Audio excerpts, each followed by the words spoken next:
우리가 함께 읽은 본문은 아브라함의 아내 사라가 127세를 일기로 세상을 떠났다는 그 말씀으로 오늘 본문이 시작이 되고 있습니다. 믿음의 조상도 죽음을 피하지는 못한다 하는 것을 깨닫게 됩니다. 죄 아래에서 태어난 모든 사람은 이처럼 죽음을 피할 수 없다 하는 것이죠. 인간은 반드시 죽는다는 사실입니다. 그런데 대부분의 사람들은 죽음을 인정하기는 하지만 자기가 죽는다고 하는 것에 대해서는 얼른 이렇게 받아들이지 못하고 살아가는 것을 보게 됩니다. 사라는 아브라함보다 나이가 10살이나 적습니다. 그런데 먼저 죽습니다. 죽음에는 순서가 없고 나이에 상관없이 누구나 죽음에서 제외되지 못한다 하는 것을 또 한번 느끼게 됩니다. 그래서 히브리서 9장 27절에서는 인간의 죽음을 이렇게 정의하고 있습니다. 한 번 죽는 것은 사람에게 정해진 것이요 그 후에는 심판이 있으리니 정의하고 있습니다. 죽음이 사람에게는 정해진 법칙이다 하는 것이죠. 또 그 후에는 심판이 있다고 말씀을 합니다. 이처럼 분명히 내가 죽는다는 것과 심판이 있다고 하는 것을 알고 살아간다면, 그것이 우리에게 깨달아진다고 하면 우리의 삶은 오직 예수 그리스도 안에 있어야 한다 하는 것 또한 우리가 알 필요가 있다 하는 것이죠. 왜냐하면 요한복음 11장 25절 26절에 보면 죽은 나사로를 예수님께서 살리실 때 이런 말씀을 하시지 않습니까? 예수께서 이르시되 나는 부활이요 생명이니 나를 믿는 자는 죽어도 살겠고 무릇 살아서 나를 믿는 자는 영원히 죽지 아니하리니 이것을 네가 믿느냐, 이렇게 말씀을 하는 것입니다. 예수님을 믿는 자들은 삶과 죽음을 초월한 영생을 이미 허락받았다 하는 것이죠. 그러므로 우리는 이 세상을 살아가는 동안에 이 좋은 날에 죽음이라고 하는 것을 말씀드리기가 죄송스럽기는 하지만, 그럼에도 불구하고 죽음이라고 하는 것은 우리에게 피할 수 없는 사실이라고 한다면 부활이요 생명이신 예수님과 영원히 동행하는 은혜가 있기를 축복합니다. 우리는 오늘 사라의 죽음에서 오는 이 본문을 통해 가지고 사라의 삶과 아브라함의 삶을 다시 한번 조명하면서 하나님이 우리에게 주시는 음성이 어떤 것인가 하는 것을 구분하여 듣는 시간이 되었으면 좋겠습니다. 먼저 사라는 믿음으로 살았던 여인이다 하는 것을 우리가 알 필요가 있습니다. 1절을 보게 되면 사라가 127세를 살았으니 이것이 곧 사라가 누린 횟수라 말씀을 합니다. 성경 전체에서 어디에서든지 성경 전체에서 여인이 죽을 때 그 나이를 밝히고 있는 것은 이 아브라함의 아내 사라가 유일하다 하는 것이죠. 여인의 이름들이 족보에 올라가고 이런 것은 있어도 여인이 죽었을 때 그 나이를 밝히고 있는 것이 사라가 유일하다 하는 것이죠. 그만큼 우리가 오래전에 살폈던 창세기 17장에서 하나님께서 약속하셨던 여러 민족의 어머니로서 사라가 차지하는 위상이 특별하고 중요하다 하는 것을 알 수 있는 대목이 오늘 1절이다 하는 것이죠. 그러나 사라가 죽을 때 나이를 말씀하고 있다고 해서 그녀가 어떤 위대한 업적을 남기거나 엄청난 일을 했기 때문은 아니다 하는 것이죠. 다만 그녀가 믿음에 근거한 삶을 살았기 때문이다 하는 것입니다. 사라는 하나님의 약속을 따라 부르심을 받고 믿음으로 동행한 아브라함과 함께한 여인입니다. 못난 남편 때문에 2번이나 다른 남자의 아내가 될 뻔한 위기가 있었던 사람입니다. 그럼에도 아브라함을, 남편을 주라고 부르면서 섬기며 사랑한 여인입니다. 무엇보다도 불임의 고통을 안고 살아갔던 여인이었습니다. 그 고통을 견디지 못하여서 인간적인 방법을 사용해서 아브라함과 그 후손들에게 큰 화를 불러일으키기도 했지만 마지막 순간에는 하나님의 약속을 믿음으로 인하여서 마침내 죽은 몸과 같았던 그 여인이 잉태하는, 그래서 이삭을 낳게 되는 결과를 가져옵니다. 이 모습을 성경에서는 사라가 잉태했던 것은 분명한 믿음 때문이었다라고 히브리서 11장 1절에서 말씀을 하고 있습니다. 믿음으로 사라 자신도 나이가 많아 단산하였으나 잉태할 수 있는 힘을 얻었으니 믿음으로 얻었다 하는 것이죠. 이는 약속하신 일을 믿으신 줄 알았음이라 말씀을 하고 있습니다. 사라가 하나님을 향한 그 믿음이 흔들리지 않았었고, 그 믿음을 통해서 열국의 의미가 되리라 하는 하나님의 언약을 성취하는 삶을 살았다 하는 것을 결론 내리고 있다 하는 것이죠. 여러분, 크고 얼마나 위대한 일을 했느냐, 이것 별로 하나님에게는 중요하지 않고 그것은 하나님의 관심사가 아닙니다. 하나님을 신뢰함으로 하나님의 말씀을 성취하는 인생이 되는 것이 중요하고 하나님의 관심이 거기에 있다 하는 것이죠. 남들이 알아주는 어떤 일을 하지 않았어도 하나님의 말씀을 이루기 위해서 인간적인 모든 가능성을 다 포기하고 십자가의 길, 좁은 길을 걷는 그 인생만이 하나님께서 의미를 부여해 주시는 복된 삶을 나누는 사람이 된다 하는 것을 우리는 기억해야 합니다. 성경에서 사라가 이삭을 믿음으로 잉태했다고 하는 것 외에는 어떤 믿음의 삶을 살았는지 구체적으로 언급하고 있지는 않다는 것입니다. 그러나 우리는 본문 아주 짧은 한 구절 속에서 그녀가 살았던 믿음의 삶을 한번 살펴볼 수가 있다 하는 것이죠. 그것이 오늘 본문 2절에 나오고 있습니다. 2절 말씀을 보게 되면 사라가 가나안 땅 헤브론 곧 기랏 아브라바에서 죽음에 아브라함이 들어가서 사라를 위하여 슬퍼하며 애통하다가 이렇게 말씀을 하고 있습니다. 여기서 헤브론, 우리는 이 헤브론이 어떤 땅인가 하는 것을 유심히 생각을 해야 합니다. 헤브론은 사람이 살기에 적합한 곳이 아니었습니다. 산지였습니다. 땅이 매우 척박했습니다. 목축하기에도 적합하지 않는 지역이었습니다. 오죽하면 우리가 알고 있는 대로 여호수아 14장에 보게 되면 갈렙이 이 산지를 지금 내게 주소서 이렇게 여호수아에게 청하고 있습니다. 우리는 다른 내용은 몰라도 이 산지를 내게 주소서 하는 말은 많이 들었습니다.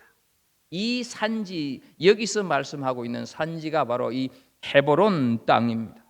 사람이 살기에 힘든 곳이니까 이스라엘 백성들이 가나안에 들어가서도 이 헤브론에 살려고 하는 사람들이 없었습니다. 누구든지 그 헤브론에 들어가서 살려고 하는 것을 기피 하다가 보니까 가나안에 살고 있던 그 원지 및 산지족들이 거기에 버젓이 살고 있었는데 지금 갈렙이 내가 그 땅을 정복해서 하나님의 땅, 약속의 땅으로 만들 테니까 그 산지를 지금 내게 달라고 출정할 수 있는, 전쟁할 수 있는 허가를 내달라고 여호수아에게 얘기를 하고 있다 하는 것이죠.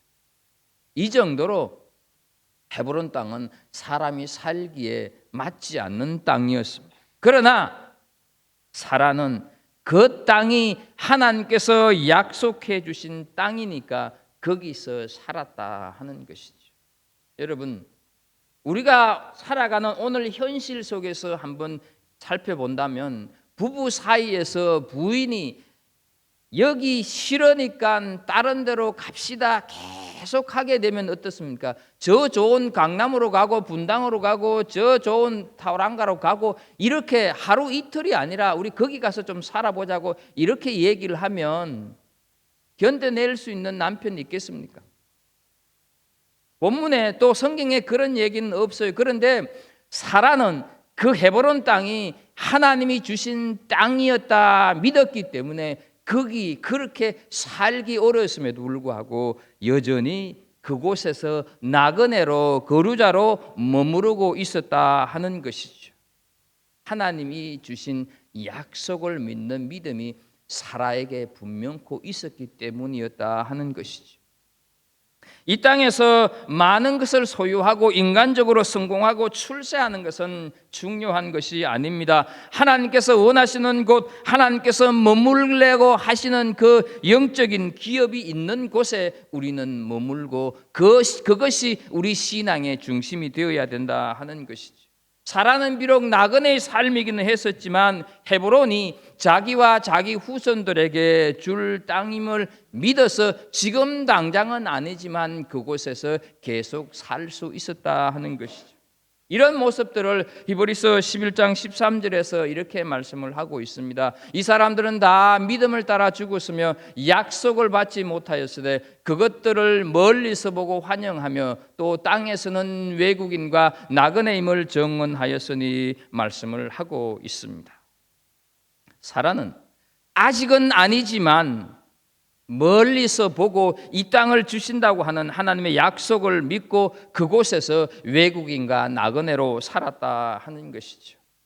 사랑하는 우리 성도 여러분, 우리는 지금 하나님께서 원하시는 곳에 살고 있습니까?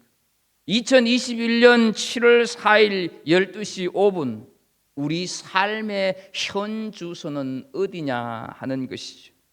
힘들고 척박해 보여도 하나님의 약속이 성취될 줄을 믿고 끝까지 믿음으로 인내하는 그런 이민자의 삶을 살아가고 있습니까? 아니면 지구상 어느 곳보다도 살만하고 산 좋고 물 맑은 이곳의 환경에 빠져서 하나님의 약속도 하나님의 비전도 모른 척 살아가고 있는 것은 아니냐 하는 것이죠. 아브라함과 사라는 하나님의 약속이면 충분했습니다. 하나님의 약속이 확실히 이루어질 것을 믿었기 때문에 하늘 나그네로서 그들은 오롯이 살아갈 수 있었다 하는 것입니다. 2016년 2월 1일자 한국 경향신문에 실렸던 한 기사를 읽어드리겠습니다. 어린 사슴 얼굴을 닮았다고 소록도라고 했다. 그러나 1910년부터는 한센병 환자들을 격리한 버림받은 섬이었다. 1962년과 1966년 그 두 해에 이 섬에 꽃다운 20대 수녀 둘이 찾아왔다. 당시 소록도 병원장이었던 조창원 씨는 백로 2마리가 사뿐히 섬에 내려앉았다 이렇게 표현했다. 오스트리아 교구청 소속의 마리안 스테그와 마그릿 프사렉 수녀였다. 수녀들은 소록도를 사랑과 희망의 땅으로 바꿨다. 장갑도 끼지 않고 짓물러 가는 환자들의 손가락에 약을 바르고 붕대를 감았다. 피고름이 튀었지만 얼굴색 하나 변하지 않았다. 마스크와 장갑, 방역복까지 칭칭 동여매고 환자들을 다루던 의료진조차도 처음에는 미친 짓이라고 만류했다. 마리아 수녀는 훗날 600명의 환자를 일일이 치료하려면 평생 이곳에서 살아야 했다라고 밝혔다. 버림받은 환자들을 보살핀 두 수녀에게 마리아는 큰 할매, 마그릿은 작은 할매라는 수식어가 붙었다. 그저 숨은 곳에서 베품과 기적을 펼쳤다. 모든 상가 인터뷰는 거절했다. 그냥 할머니 자원봉사가 하는 일인데 뭘 이렇게 말했다. 그러던 2005년 11월 21일 새벽 두 수녀는 작별 인사도 없이 귀국길에 올랐다. 멀어지는 섬을 바라보며 눈물을 흘렸다. 둘은 광주에 도착했어야 편지 한 통을 붙였다. 짐이 될까 봐 두려웠던 것이다.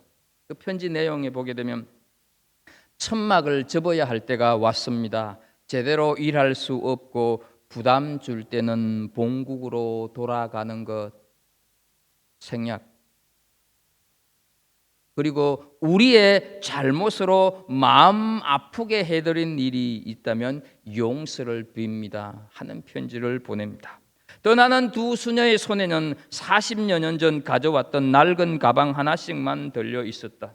두 분 중 큰 할매 마리안 수녀가 5월 소록도 병원 개원 100주년 기념식에 참석한다는 소식이 들린다. 그러니까 2005년도에 떠났는데 2015년에 이렇게 병원 개원식에 온다는 얘기죠. 두 수녀가 떠난 지 11년이 되는 해 이 마리안 수녀는 82살이 되었다. 그러나 작은 할매 마그리스 수녀는 치매 때문에 올 수 없다고 하니 안타깝기만 하다.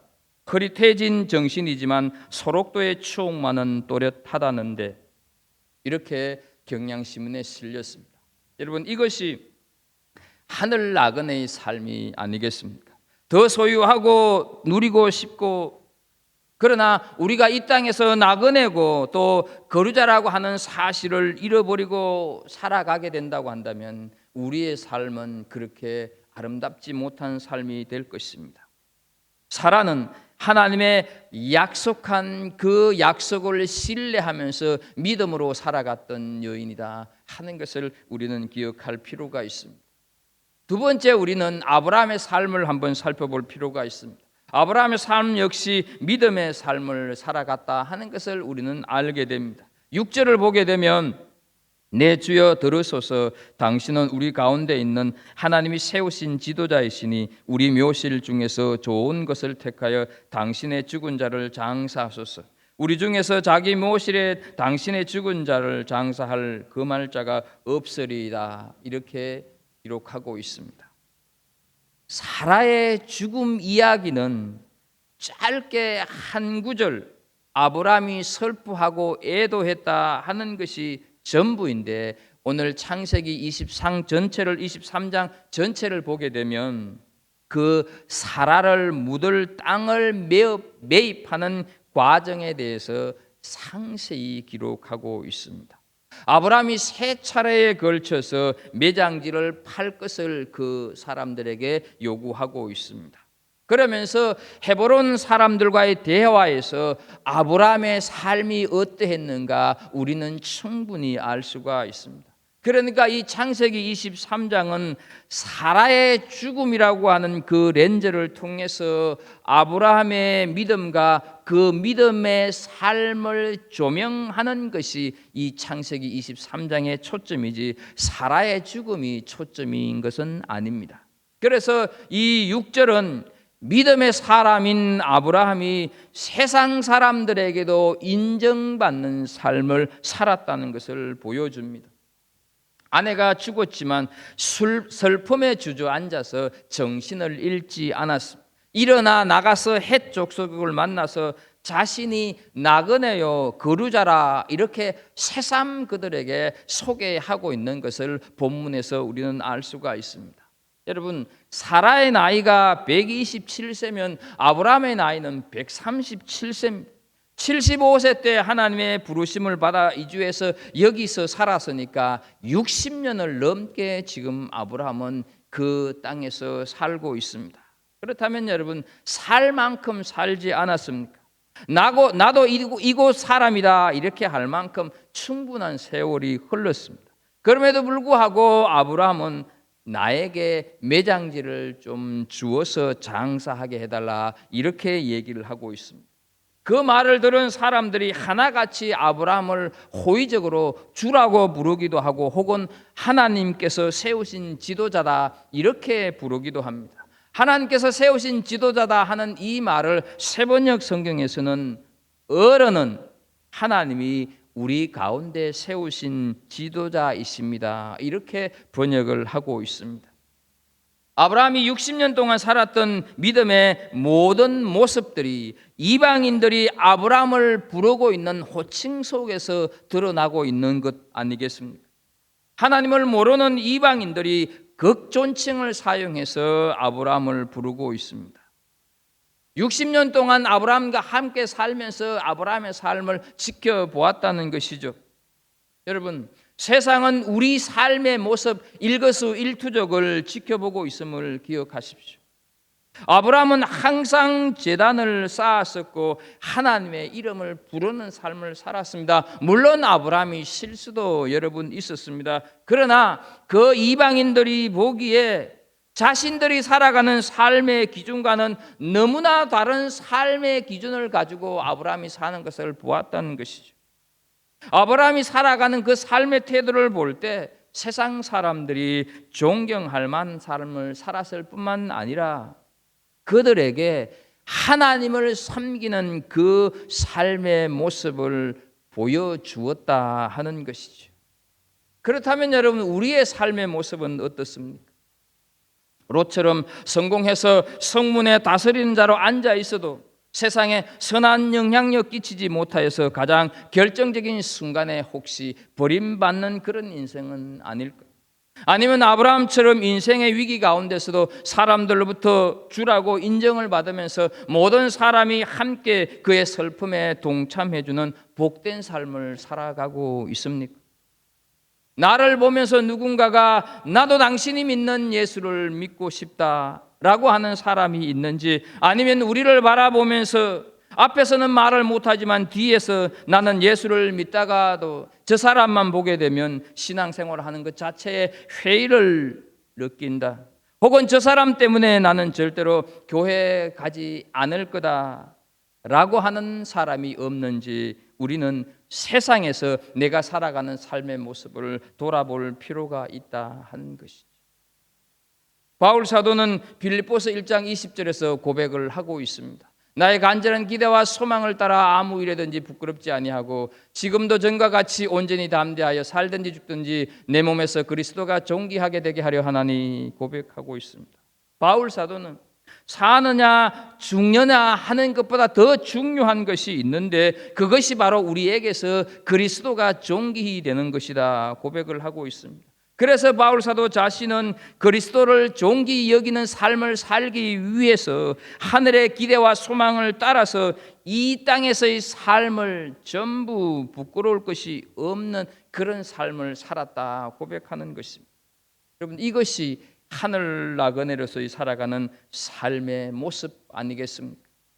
아브라함은 4절에서 나그네다, 거룩한 자, 거류자다 이렇게 얘기를 하고 있습니다. 나그네다, 거류자다 이렇게 말하는 것이 우리 믿음의 현주소가 되어져야 한다 하는 것이죠. 이 땅을 살아도 이 땅에 묶이는 삶을 살지 않기를 축복합니다. 소유에 묶이지를 말고 지위나 사람에게 묶이지 않는 삶을 살기를 축복합니다. 잠시 머무르다가 가는 이곳에 너무 묶여 살지 마십시오. 환경에 묶이지 마시고 헛된 것들에 묶이지 마시고 오히려 하나님께 묶이십시오. 오히려 예수님께 사로잡히시기를 축복합니다. 그것이 아브라함이 살았던 믿음의 삶이었습니다. 세 번째, 아브라함은 대가를 지불하는 삶을 살았습니다. 16절을 보게 되면 아브라함이 에브론의 말을 따라 에브론이 헷 족속이 듣는 데서 말한 대로 상인이 통용하는 은 400세겔을 달아 에브론에게 주었더니 이렇게 말씀을 하고 있습니다. 여러분, 우리가 신앙생활을 하면서 잘못 생각하는 것 중에 하나가 뭐냐 하면 하나님께서 주신다고 하셨으니까 주실 때까지 그냥 기다리자 하는 것, 우리 잘못 생각하는 신앙의 모습이라고 하는 것을 알 필요가 있습니다. 그렇지가 않습니다. 하나님께서 주신다고 약속을 하셨지만 그것을 우리의 소유가 되게 하는 수고와 헌신이라고 하는 대가를 우리는 치루어야 하는 것입니다. 노력 없이 애씀 없이 하나님께서 약속하신 것이니까 그냥 가만히 앉아 있는 것, 그것이 결코 믿음은 아닙니다. 하나님께서 허락하신 것과 내가 소유하는 것은 다릅니다. 허락하신 것을 내가 소유하기 위해서 희생과 힘쓰면 바로 내가 해야 할 내 몫이다 하는 것이죠.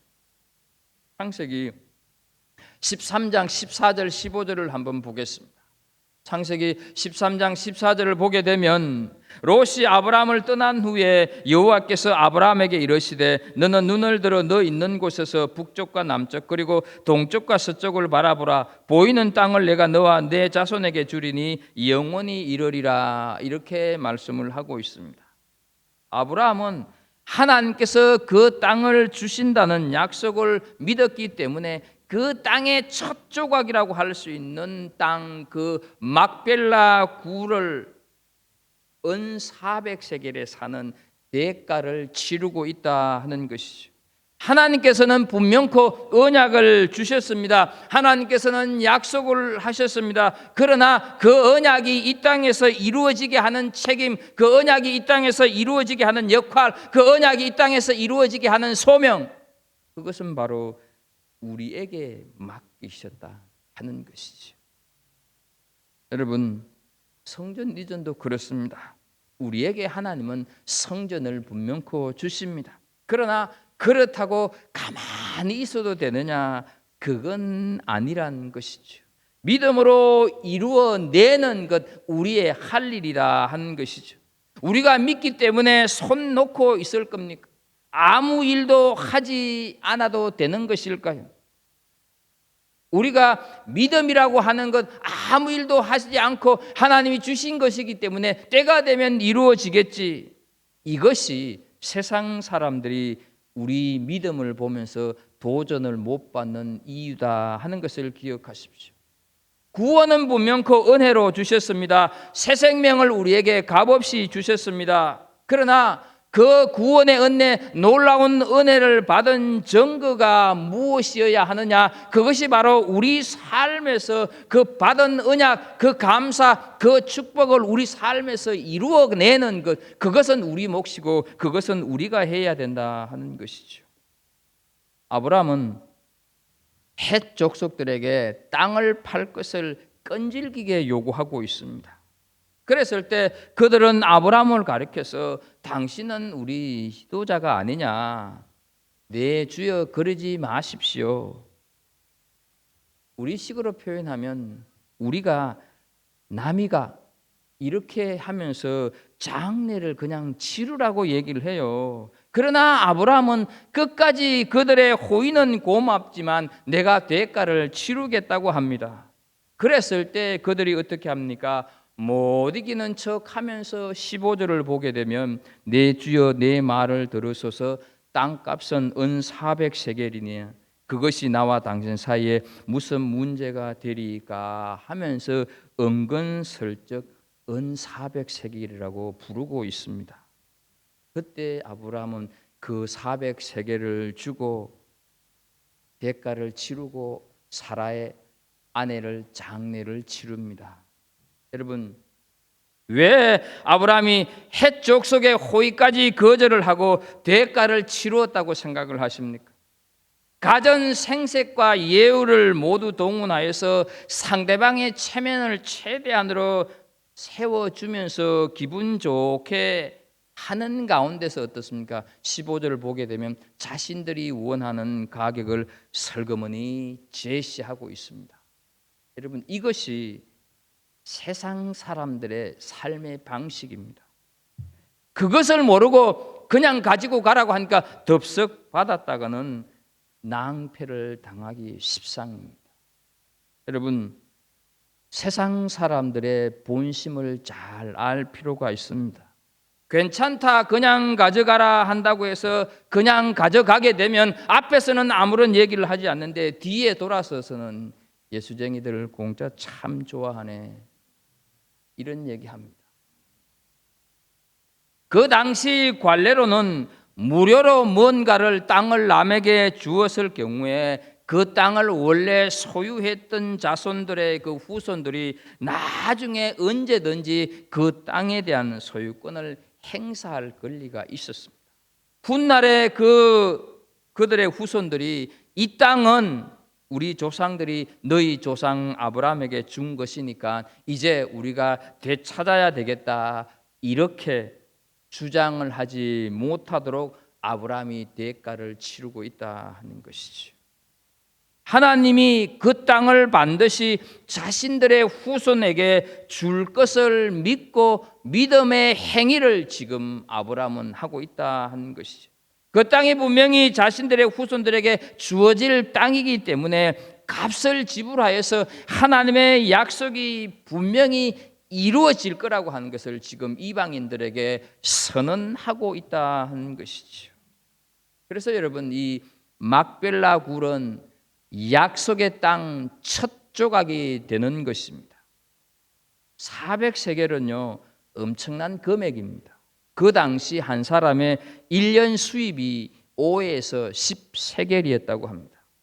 그러니까 어떻습니까? 수십 명의 1년치 연봉에 해당하는 액수입니다. 나중에 솔로몬 성전을 지었을 때 그 땅값이 은 50세겔이었다 하는 것을 우리가 기억한다면, 말로는 우리가 남이가 했던 그 핵 조속들은 아브라함에게 어떻습니까? 바가지를 씌웠다 하는 것이죠. 아내를 장사 치르기 위해서 아브라함은 솔로몬의 성전값보다 8배나 많은 액수를 지불하였습니다. 가장 소중한 하나님의 약속의 성취를 확신하면서 아브라함은 기꺼이 비싼 대가를 지불했다 하는 것이죠. 하나님의 사람은 이처럼 하나님의 약속의 말씀에 대하여는 대가를 지불할 줄 아는 믿음의 사람이었다 하는 것이죠. 특히 그 약속의 말씀이 나와 내 후손이 영원히 하나님 앞에서 예배자로 서는 존귀한 복을 누리는 것과 연관이 되어 있는 것이라면 그 어떠한 대가를 기꺼이 지불해야 한다 하는 것이죠. 문제는 현대 신앙인들은 신앙에 관한 희생과 어떤 대가를 지불하거나 하는 것에 싫어하고 필요성을 느끼지 못하는 데 있습니다. 신앙 생활을 우리가 제대로 하기 위해서는 반드시 대가를 지불해야 합니다. 그래야 완전한 축복의 사람으로 이 세상을 살아갈 수가 있습니다. 희생이 없는 복을 바라서는 안 되는 것입니다. 수고가 없는 상을 기대해서는 안 되는 것입니다. 자녀들이 잘 되기를 모든 부모들이 바라고 원하고 있으면서 자녀들의 신앙생활, 자녀들의 영적인 생활에 대해서는 철들면 알아서 하겠거니 이렇게 하면서 무관심하는 것은 하나님 앞에 죄라고 하는 것을 기억하십시오. 하나님을 잘 섬기기 위해서 내가 좋은 것을, 내가 좋아하는 것을 포기하고 내려놓을 줄 아는 사람, 믿음의 삶을 사는 사람입니다. 예수 그리스도를 위해서 포기하고 내려놓는 것이 하나도 없으면서 신앙생활을 잘 하려 한다, 이것은 거짓이다 하는 것이죠. 예수님은 마태복음 16장 24절에서 분명히 말씀을 하고 있습니다. 누구든지 나를 따라오려거든 자기를 부인하고 날마다 자기 십자가를 지고 나를 따르라 말씀을 하십니다. 그리고 마태복음 10장 38절에서 또 말씀을 하십니다. 자기 십자가를 지지 않고 나를 따르는 자도 나에게 합당치 아니하니라 하셨습니다. 여러분, 십자가를 진다고 하는 것은 죽는 것입니다. 그리고 주님은 말씀하신 대로 친히 십자가에서 죽어 주셨습니다. 그러므로 예수를 따른다고 하는 우리는 내 자아도 죽이고 내 생각도 죽이는 대가를 분명히 치러야 하는 것입니다. 그래서 바울 사도는 고린도전서 15장 31절에서 이렇게 고백합니다. 내가 그리스도 예수 우리 주 안에서 가진 바 너희의 자랑을 두고 단언하노니 나는 매일 죽노라, 이렇게 고백하고 있습니다. 여러분, 대가가 없는 삶은 믿음이 결코 아닌 것입니다.